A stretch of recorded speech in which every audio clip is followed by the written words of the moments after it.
in this world and in our individual lives. And that even when we cannot see what you are doing and we cannot understand how you are holding to your promises, we can know that by your providence, you are working all things according to the counsel of your will to fulfill your purposes in the end, which will be for our joy and for your glory. Father, use me now.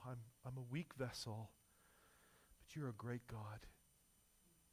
Open our hearts to your word.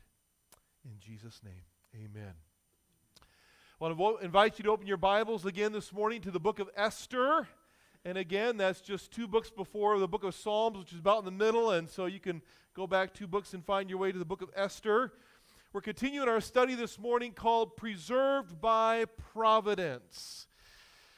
Last week we saw in Esther chapter 2 the unfolding of God's plan through very perplexing circumstances in which Esther, a beautiful young Jewish girl living in exile, became the queen of the Persian Empire under King Ahasuerus, better known as King Xerxes for you history buffs out there.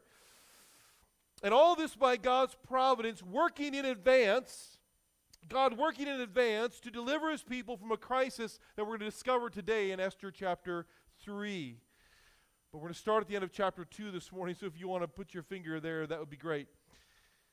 I wonder this morning, have you ever done the right thing, but it resulted in circumstances that felt wrong? I hear a chuckle. So apparently Mordecai is not the only one who can relate to that question this morning, right? Have you ever done the right thing and felt that it resulted in circumstances that felt wrong?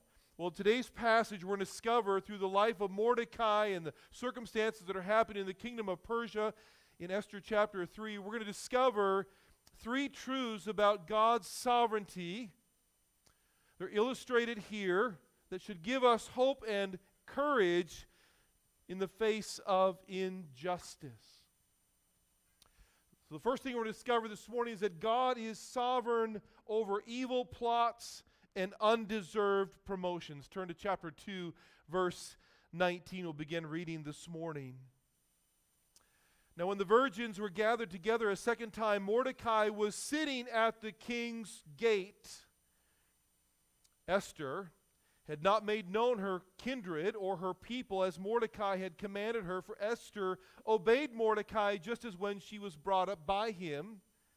And in those days, as Mordecai was sitting at the king's gate, Bigthan and Teresh, 2 of the king's eunuchs who guarded the threshold, became angry and sought to lay hands on King Ahasuerus. And this came to the knowledge of Mordecai, and he told it to Queen Esther, and Esther told the king in the name of Mordecai. When the affair was investigated and found to be so, the men were both hanged on the gallows, and it was recorded in the book of the Chronicles in the presence of the king. Now, if you're just kind of catching up with us where we are in the story of Esther, Esther has been made queen now as of chapter 2. Mordecai, her cousin, who actually was her adoptive father, who raised her, also works in the palace.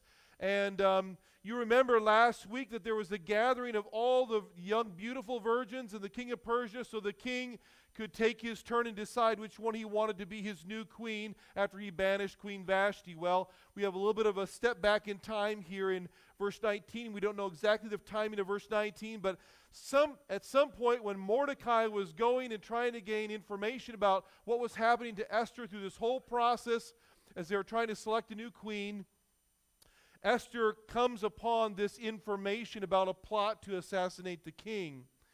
And there's an important detail to take note of in verse 19 when it says that Mordecai was sitting at the gate, the king's gate. This does not mean that Mordecai was just milling around, but rather that he held an official capacity. So, a little historical background here. The king's gate was not just a mere gate. It was actually a large building. Scholars can tell us exactly how big it was. It was 131 by 92 feet.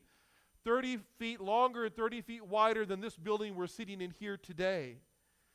And in this building, all kinds of civil and legal matters of justice were handled. It was kind of like the Justice Center. This is at the King's Gate. There was also commercial business that took place in this building. And only those who had an official capacity sat in the gate. You don't just come in and sit down. You come, you stand, and you wait until your business can be heard, and then you stand and wait for your business to be done, and then you're ushered out. Only those who are in official capacity sat down. And now we understand how Mordecai could gain access to information about what was happening to Esther. He's on the inside. He has an official capacity. He chums with those who work in the palace. Now you might wonder, how did Mordecai, a Jew in exile, end up serving in the Persians' justice center? Good question. Well, we know from Daniel chapter 1 that when King Nebuchadnezzar brought the people into exile, he commanded that some of the Jews from the royal family or nobility who were particularly good-looking and intellectually gifted should be given a Babylonian education and put into the king's service. Men like Daniel, Shadrach, Meshach, and Abednego. Men who would serve in the king's service, kind of pulling the kingdom together as these empires are crossing a lot of ethnic and cultural boundaries. Remember that Mordecai, we learned last week, was this descendant of King Saul, and so likely this positioned Mordecai to be in a very similar position that Daniel was just a few years later. When the Persians were then conquered when Persia then conquered Babylonian, a lot of these people stayed in their official capacities in these royal positions in the kingdom. Why? Because Nebuchadnezzar and the Persians understood that military conquest is only a partial conquest. If you want to truly conquer a people, you need to assimilate them into your own culture. Culture is what conquers, and this is why the cultural war, which is driven by a spiritual war, is the most significant and far more significant than the war among nations. The greatest threat to Christians face today is not war with other nations, but rather buying into the culture of this world without even realizing it. Yet God is always at work in the midst of the chaos of this world, is He not, church? And in Esther chapter 2, we see another example of how the providence of God puts people in the right place at the right time. Now again, what do we mean by providence? What is providence? Providence is the unseen hand of God working behind the scenes of history, moving all things to God's desired end. Working through the normal actions of people and circumstances to bring about God-given results. So God will often put people in the right time, at the right places. We would call it coincidence. The Bible calls it providence, right? Long before any of the events of the book of Esther, God had worked out a long plan to give Mordecai a job in the king's service at the gate. Don't miss that. Like, before we even start in chapter 1, God has already been at work in Mordecai's life. He puts him in a certain position to be in a certain place at a certain time, and there Mordecai could not only stay informed of what was happening to Esther, but also be in a position to hear about a plot to assassinate King Ahasuerus. Now, when Mordecai becomes aware of the plot, he gets word to Queen Esther, who then relays the information to King Ahasuerus, who issues the death penalty to those who plotted his death.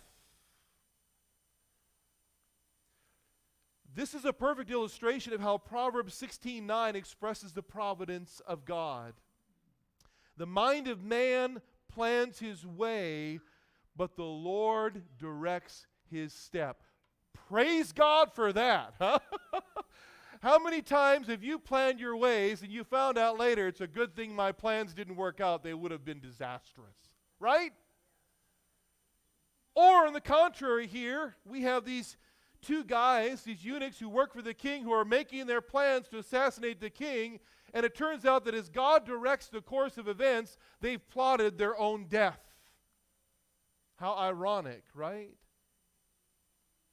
All these events were recorded in the official record in the presence of the king, so he's fully aware of Mordecai's loyalty and what Mordecai has done to save the life of the king. So the next thing we might expect to happen is for Mordecai to be promoted, right? For Mordecai to get a nice thank you note in the mail. For Mordecai to get some reward from the king. And by the way, this would not have been unusual at all among in the Persian kingdom. This was an honor-shame society, and so if you do a favor for somebody, especially somebody of royalty, you're going to get some kind of payment in return. There's a surprising turn of events, isn't there, as we get to chapter 3, verse 1. After these things, King Ahasuerus promoted Haman, the Agagite, the son of Hammedatha, and advanced him and set his throne above all the officials who were with him. So Mordecai saves the king's life. He gets overlooked in the process, and instead the king gives the promotion to Haman. Now, who is this Haman? Well, we know from chapter 2 that Haman is an Agagite, right? We learned last week that an Agagite is a descendant of the Amalekites, who were enemies of God's people. And in fact, God had commanded in the days of King Saul for the Amalekites to be wiped out as an act of God's judgment upon this wicked nation. And Saul went to battle with the Amalekites. He overcame them in battle, took the king hostage, took all their plunder, which he was supposed to destroy. And as a result of King Saul not obeying God's command fully, he lost his throne. So there's a lot of history here. The reason the book of Esther includes this detail about Haman being an Agagite and Mordecai being a descendant of King Saul is to reveal that there is a deep, age-old ethnic hostility between Mordecai and Haman. I mean, deep. The kind of deep we still see today in the Middle East. Deep. And this is captured later in verse 10 when Haman is identified as the Agagite, the enemy of the Jews. So this is a real nice scenario, isn't it? Mordecai saves the king's life, and the king appoints a guy who is an enemy of Mordecai's people in a position that is second only to the king himself. And yet, as we're going to see, God is not only sovereign over the evil plots and the undeserved promotions, He will providentially work through these events to bring about a greater justice.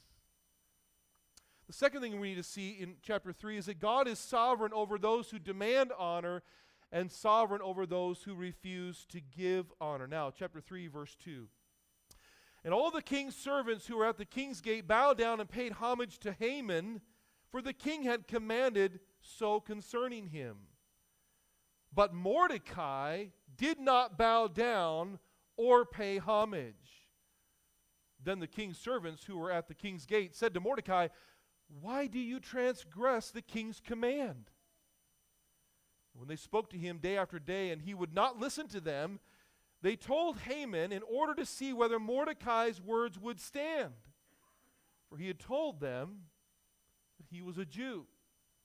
When Haman saw that Mordecai did not bow down or pay homage to him, Haman was filled with fury, and he disdained to lay hands on Mordecai alone. So, as they had made known to him the people of Mordecai, Haman sought to destroy all the Jews, the people of Mordecai, throughout the whole kingdom of Ahasuerus.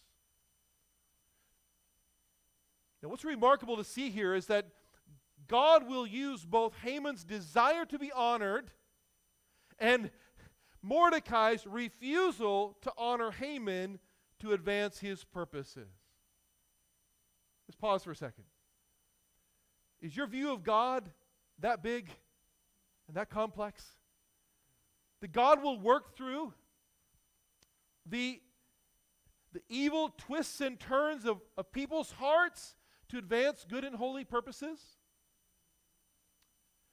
Mordecai's refusal to bow down to Haman is different, and we need to point this out. It's different than Daniel refusing to bow down to the golden image that Nebuchadnezzar set up in Daniel 3. Remember, Daniel refused to bow to an idol as an act of worship. There was no question that would have been wrong for Daniel to do that, and he refused to do it. But Mordecai is in a different situation. Bowing to Haman was merely a way of showing honor or respect. It was a matter of courtesy in the Persian court, and Mordecai, no doubt, had bowed to others, perhaps even King Ahasuerus himself. Bowing out of respect for another person was not uncommon among the Jews. We see it throughout the Old Testament. They did it from time to time. So why does Mordecai refuse to bow down to Haman? Well, there's an important clue in verse 4. When Mordecai was pressed by the other servants regarding I've turned the wrong page. Regarding his refusal to show respect to Haman, he finally revealed the fact that he was a Jew. This is really important. We've been told 2 times already in chapter 2 and chapter 3 that Mordecai had told Esther, hey, don't let them know that you're a Jew. This could go bad for you, so don't let them know. Keep it concealed. Whether that was the right thing for Mordecai to do or not remains to be seen. But now Mordecai, when he's put under pressure, has to reveal the fact that he himself is a Jew working in the king's royal service. Now remember, there was this deep ethnic hostility between Jews and Amalekites, or Agagites. Remember that? They were the age-old enemy of God, of the Jews. And so for Mordecai to give any public recognition or honor to Haman would be like betrayal to his own people.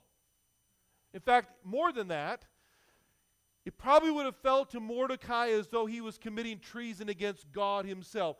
Here's a people whom God himself had declared to be his own enemies, whom God himself had devoted to destruction, and for Haman to bow in respect and honor, for Mordecai to bow in respect and honor to Haman would have felt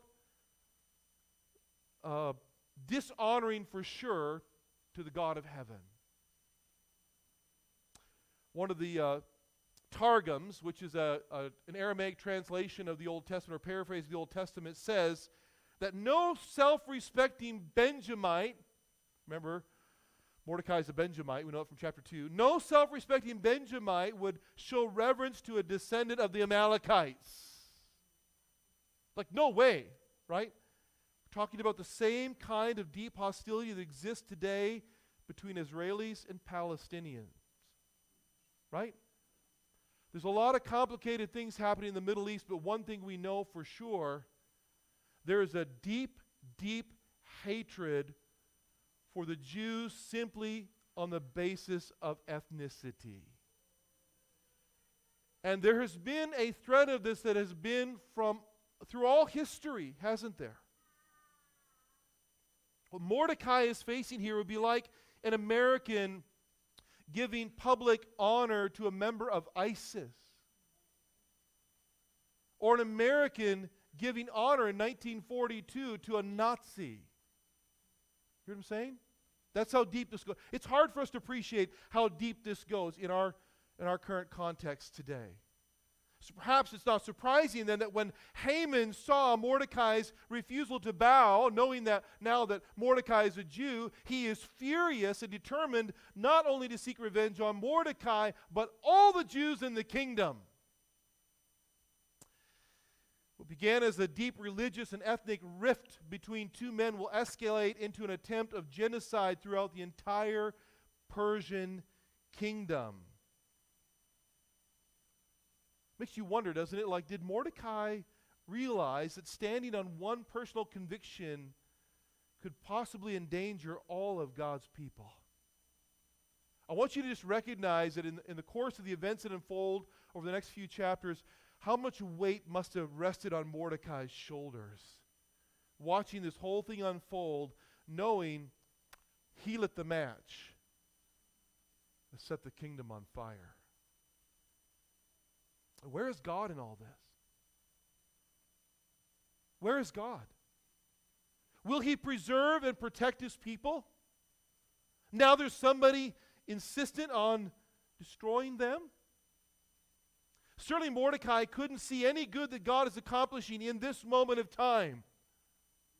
He's a real person in real time, you know. We read the book of Esther. We know the end from the beginning. We know how it turns out. Mordecai didn't. Right? He has to live by faith. But God is sovereign over those who demand honor, and God is sovereign over those who refuse to give honor. And we're to come to see that God's providence is at work through both personal conflict and national crisis to advance and protect his purposes. But first, the grim will become grimmer. We need to see now in the remainder of chapter 3 how God is sovereign over dice, deception, and decrees. Chapter 3, verse 7. In the first month, which is the month of Nisan, in the 12th year of King Ahasuerus, they cast pur, that is, they cast lots before Haman day after day, and they cast it month after month until the 12th month, which is the month of Adar. Then Haman said to King Ahasuerus, "There is a certain people scattered abroad and dispersed among the peoples in all the provinces of your kingdom. Their laws are different from those of every other people, and they do not keep the king's law, so that it is not to the king's profit to tolerate them. If it please the king, let it be decreed that they be destroyed, and I will pay 10,000 talents of silver into the hands of those who have charge of the king's business, that they may put it in the king's treasuries." So the king took his signet ring from his hand and gave it to Haman, the Agagite, the son of Hammedatha, the enemy of the Jews. And the king said to Haman, "The money is given to you, the people also, to do with them as it seems good to you." Then the king's scribes were summoned, and on the 13th day of the first month, an edict, according to all that Haman commanded, was written to the king's satraps and to the governors over all the provinces and to the officials of all the peoples, to every province in its own script and every people in its own language. It was written in the name of King Ahasuerus and sealed with the king's signet ring. Letters were sent by couriers to all the king's provinces with instruction to destroy, to kill, and to annihilate all Jews, young and old, women and children, in one day.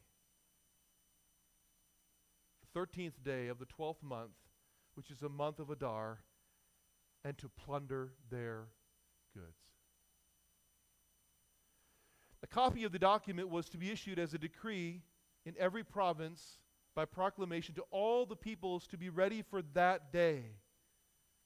The couriers went out hurriedly by order of the king, and the decree was issued in Susa the citadel. And the king and Haman sat down to drink, but the city of Susa was thrown into confusion. Why was the city thrown into confusion? They didn't see this coming. Apparently, the Jews were not so much trouble in Persia after all, except to one man, Haman.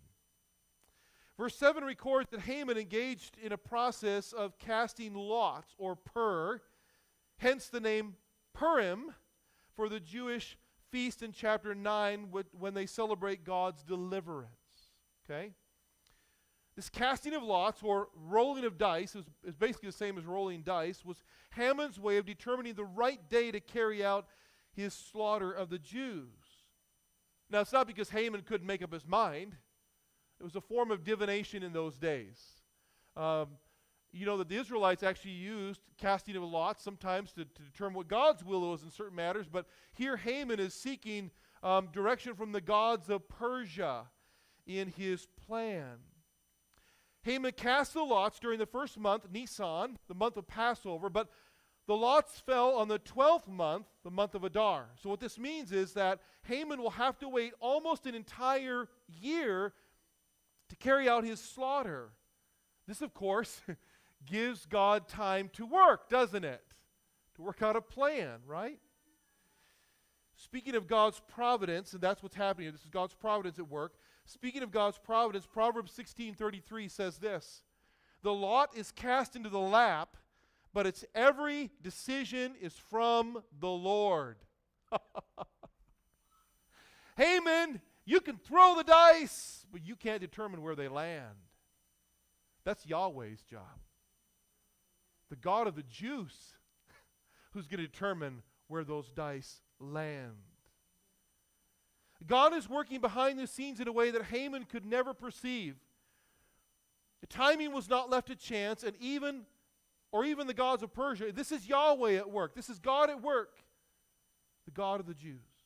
Now, having cast the lots, Haman now takes his plan to King Ahasuerus in verse 8, right? But notice that he does not, he poses this bogus scenario full of exaggerations to manipulate the king. Here's what he says. "There's a certain people scattered abroad and dispersed among the peoples in all the provinces of your kingdom." That part is true. However, it's veiled, the truth is veiled in generalities, is it not? He never mentions who exactly these people are. He doesn't say specifically what they have done. Then he says their laws are different from those of every other people. Well, there's a half-truth there. They do have different customs and God's law in addition to the Persian law. But then he speaks a direct lie. They do not keep the king's laws, so that it is not to the king's profit to tolerate them. So what's Haman done here? He has made the Jews out to be a rebellious threat throughout the entire kingdom. He's being outrightly deceitful to King Ahasuerus. And then he offers the king a solution in verse 9. A solution that will both eliminate the problem and make a profit for the king. Now that's some pretty good dealing, isn't it? I'll take care of your problem and make you a profit at the same time. That's like somebody coming to me and saying, "Hey, I'll take care of the mice in your garage, and I know a guy who'll pay a pretty penny for those things." Of course I'd take him up on that deal, wouldn't I? Even though no deal exists. Right? All right. He offers the king a bribe, 10,000 talents of silver in exchange for the authority to kill off this unnamed group of people. Scholars tell us that 10,000 talents of silver would have been equivalent to 2/3 of a year's revenue for the whole empire. Now, what in the world? Where does he think he's going to come up with this kind of cash? Well, either he's extremely wealthy, or like many other politicians we know, he uses other people's money, or maybe he's going to take the plundering of the Jews' property and use that as revenue for King Ahasuerus. At any rate, he's promising a lot of money to the king to do this service for him. You can imagine how this got the king's attention, right? I mean, remember we learned a couple weeks ago, King Xerxes, Ahasuerus, he just lost a war to the Greeks in which he spent an exorbitant amount of money. And now he's offered to make up 2/3 of a year's revenue in one day. This king has a lazy mind. Today we call someone like that an idiot. But more than that, he's got a lazy mind because he's more than ready to have other people deal with his problems. We've seen this repeatedly already in the book of Esther, just in a few chapters. And so he gives his signet ring to Haman to do whatever he deems best with the king's full authority, doesn't even ask questions. No council of advisors, just one man with a vindictive grudge, given all the authority of the world empire to do as he pleases. Now put yourself for just a moment in the shoes of Mordecai and the Jews in the Persian Empire. Do you see what they're up against? The only thing that could stop the force of this edict is the hand of God. That's it. And this edict calls for their annihilation, their slaughter. Probably none of us have ever lived through a circumstance like this. When I watch the news, I try to put myself just for a moment, not very long, just for a moment, in the shoes of those in the Middle East and wonder, what is it like to be in the midst of a war-torn area for your whole life? I don't know what that's like. I don't want to know what that's like. It's not just a war. It's a royal empire coming down with genocide on an entire people who cannot defend themselves. So Haman, having the king's signet ring, his administrative authority, drafts an edict in the name of the king to destroy, to kill, to annihilate all Jews, young and old, women and children, in one day. And though the day of doom was nearly a year away, Haman sent out the edict immediately in every language to every corner of the empire. And ironically, here's why all the information is included about the months of the year. Ironically, he sent out this death sentence for the Jews on the eve of Passover.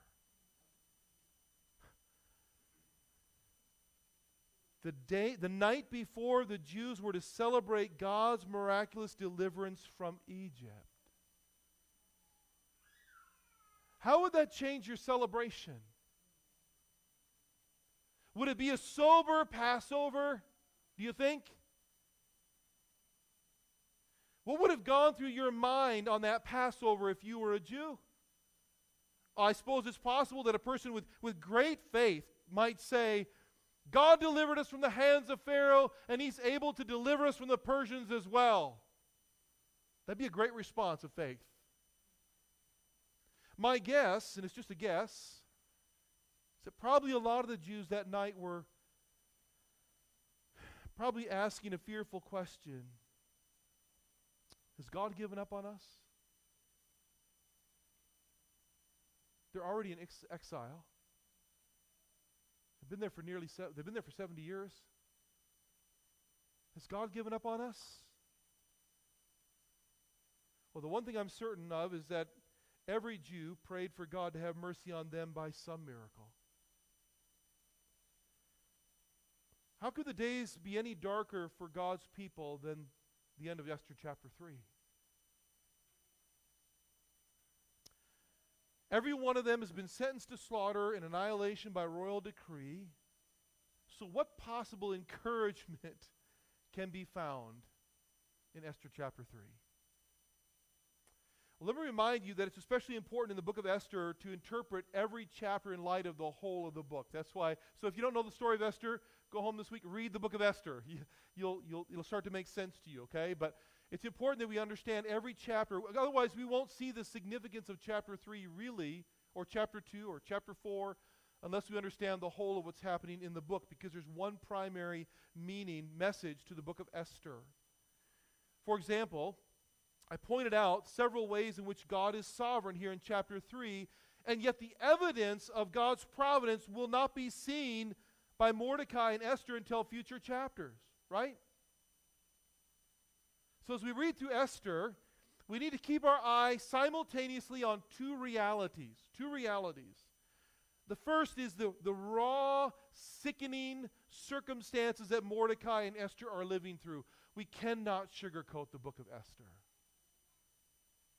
Okay?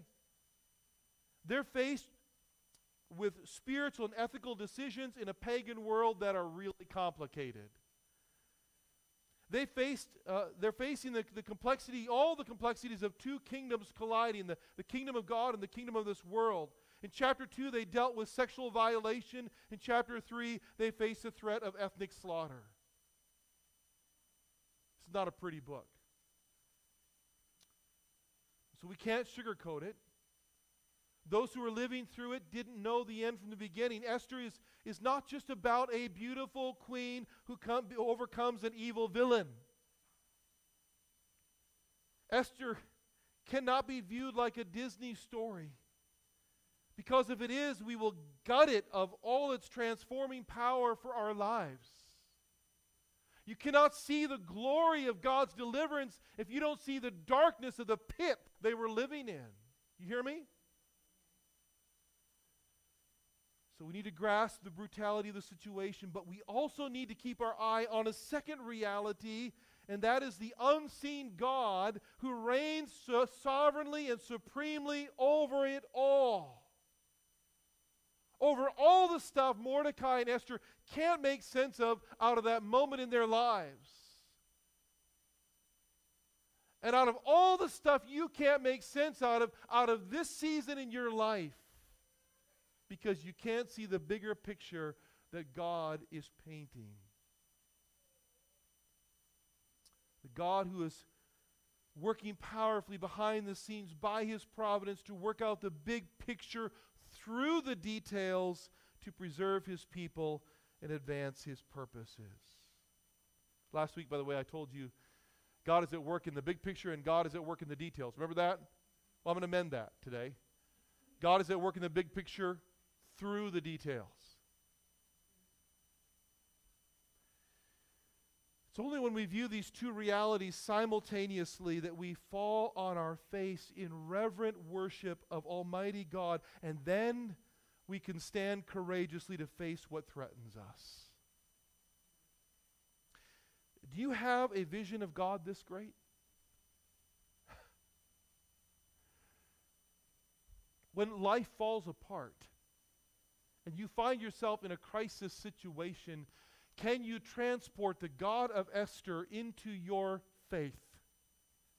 Can you say, I know that I can't see what's going on right now. I cannot see how God is good in this situation. I can't see how God is working out His good and sovereign purposes, but I know He's the God of Esther. And I know that often God is working providentially and wisely and discerningly behind the lies of wicked men and behind the schemes and plots of those who would seek to destroy us.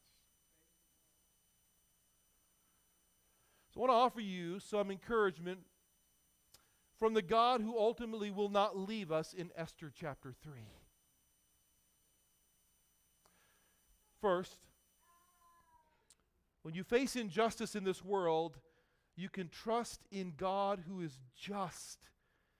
And He's either working out your deliverance now, or He will vindicate you in the end. That's who God is. It may be something as simple as not getting a promotion or not being rewarded with recognition for something you did that's deserving of honor, like Mordecai. Sometimes we will even do good only to be repaid with evil, as Mordecai is. But God never overlooks injustice, nor does He fail to bring all things to justice in the end. Now listen, I know, it's easy to preach this, it's hard to live it. I get that. Injustice really hurts. Injustice stings. Drives to the core of our soul, doesn't it? And our response, sometimes it brings out a selfish vindication, and sometimes it brings out righteous indignation, right? But are we staking our hope on justice in this world? Is that really where we're going to put our hope? That men will be just in all their dealings? We don't live for the accolades of men. The reality is we can afford to do what is right and honorable without man's repayment or recognition, because God's records are flawless and He will honor those who honor Him. That's the truth. You may need to wait a while. You may need to wait until you stand before God face to face. But God will not, He will not fail you when it comes to justice and proper honor.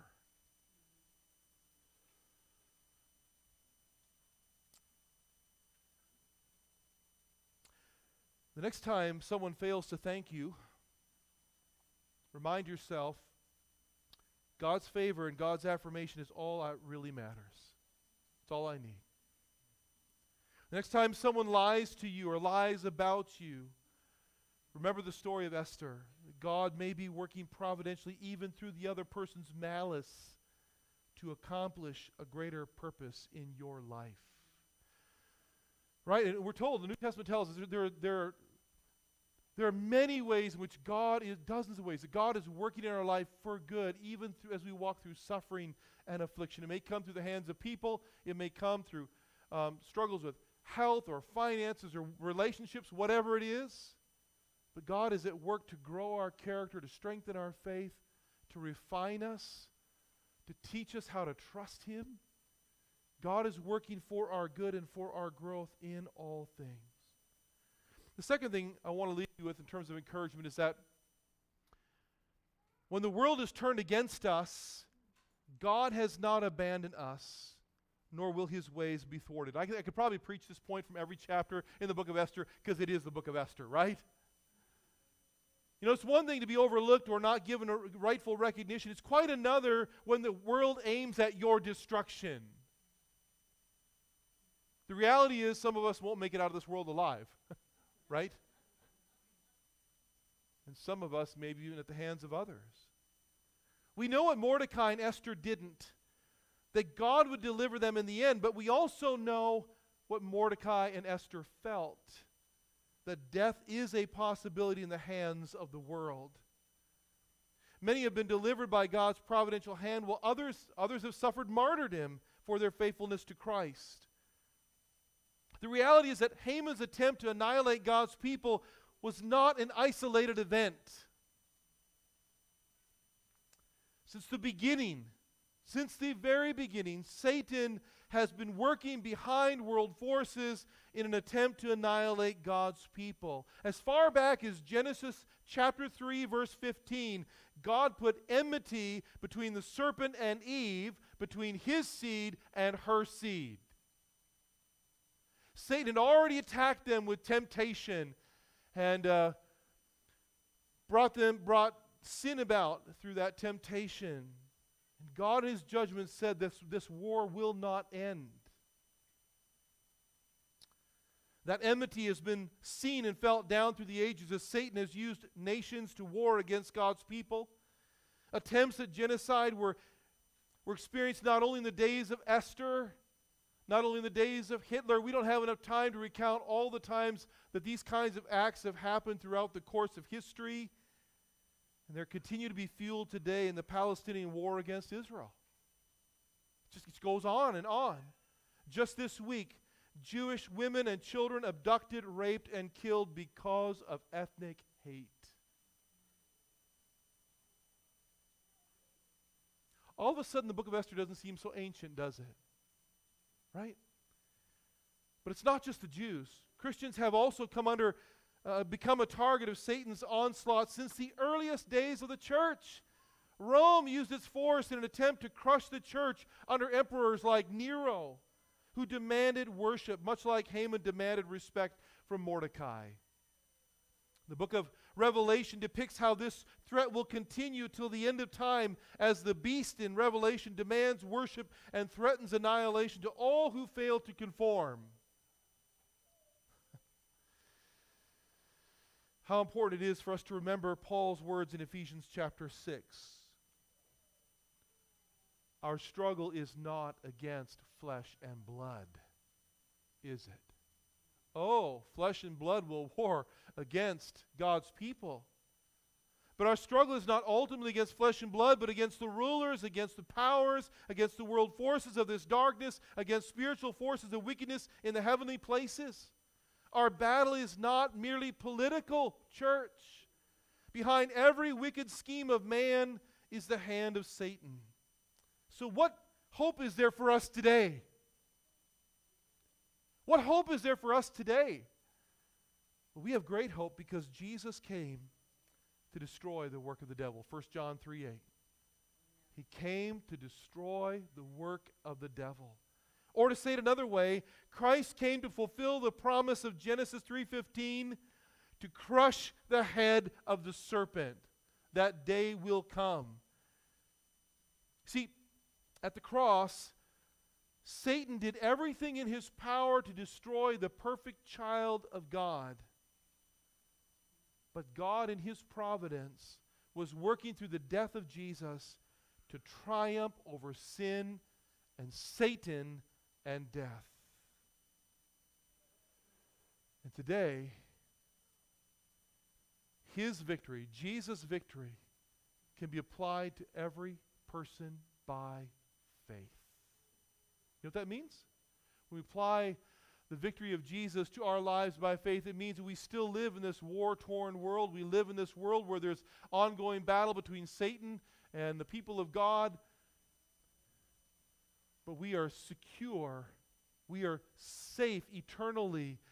We are kept in the hand of God by his providence, so that for all eternity we will meet his just reward. We're the only ones who can sing, "It is well with my soul."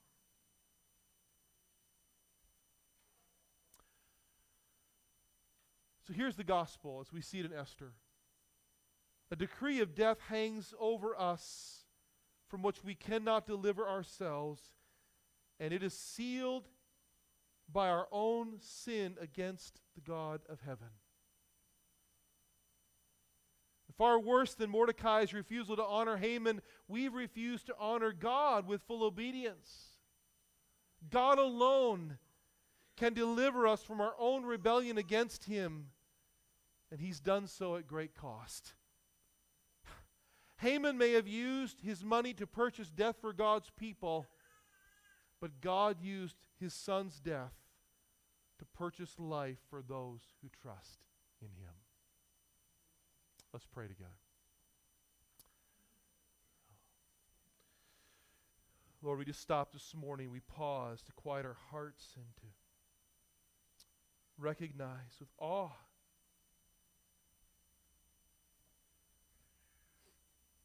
you are a God of tremendous providence who is always at work behind the scenes in this world where there's chaos and wickedness and evil. While we know that one day you will hold every person accountable for their sin and for their wicked scheming, that scheming does not deter you from working out your ultimate plan. Your plan to save and to rescue your people, to bring glory to your name. But Lord, you're not just a God of providence. You're a God of love. Oh, we're so thankful you're a God of mercy. You're a God of grace. You're a God who extends an invitation to us today to come to you, to trust, to believe, to allow Christ's sacrifice to bear the penalty of death that our sin deserves. So, Father, this morning,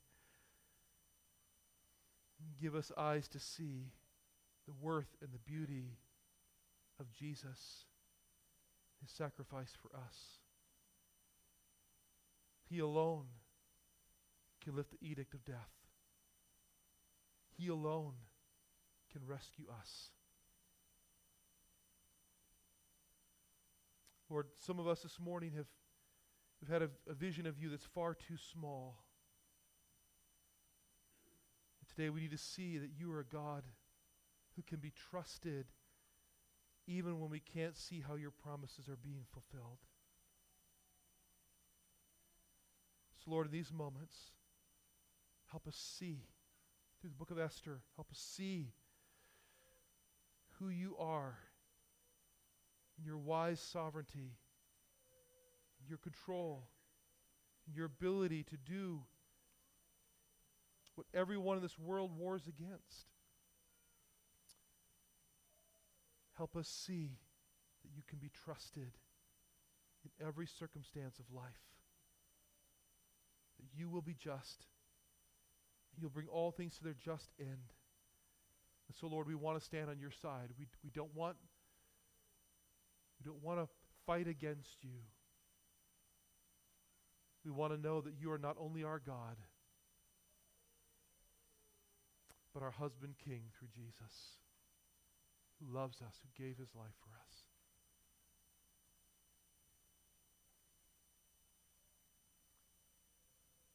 Father, for so many in our world that do not know you in this way, we pray, Father, draw them.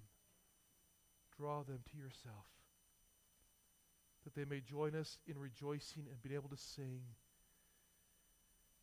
"It is well with my